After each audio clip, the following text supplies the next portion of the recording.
جاری مزاج بلے باز ڈیوڈ وارنر T20 انٹرنیشنل میں آسٹریلیا کی جانب سے سب سے زیادہ رنز بنانے والے کھلاڑی بن گئے۔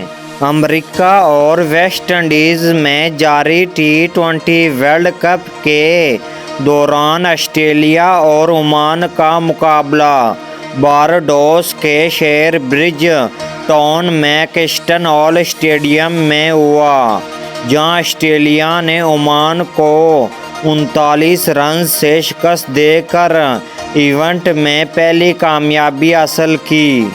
آسٹریلیا نے پہلے بیٹنگ کرتے ہوئے مقررہ 20 اوور میں 164 رنز بنائے۔ ڈیوڈ وارنر نے اننگ کا آغاز کرتے ہوئے T20 ورلڈ کپ کے پہلے ہی میچ میں نصف سنچری سکور کی۔ وہ 51 گیندوں پر 56 رنز بنا کر آؤٹ ہوئے۔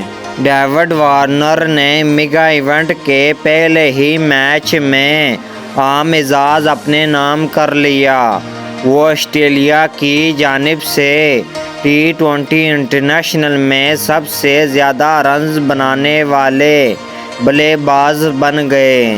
ڈیوڈ وارنر نے آسٹریلیا کو 2021 میں T20 کا عالمی چیمپئن بنانے والے سابق کپتان ایرن فنچ کا ریکارڈ توڑا، جنہوں نے اپنے کیریئر میں 3120 رنز بنائے تھے، جبکہ عمان کے خلاف 56 رنز کی اننگ کھیلنے کے بعد ڈیوڈ وارنر کے مجموعی رنز 3155 ہو گئے۔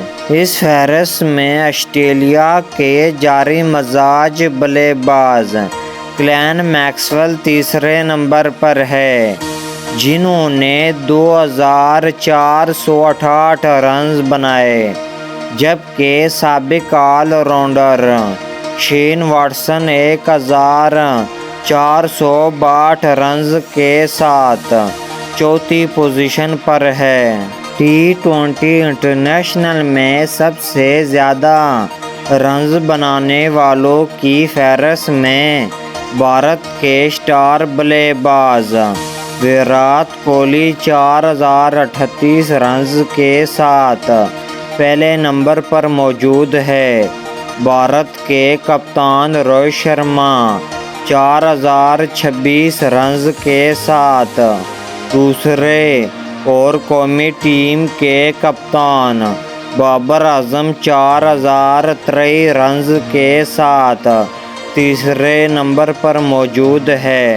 اس کے علاوہ پاکستان کے وکٹ کیپر بلے باز محمد رضوان اس فہرست میں 3203 رنز کے ساتھ چھٹے نمبر پر ہے، جبکہ ڈیوڈ وارنر 3155 رنز کے ساتھ ساتویں پوزیشن پر ہے۔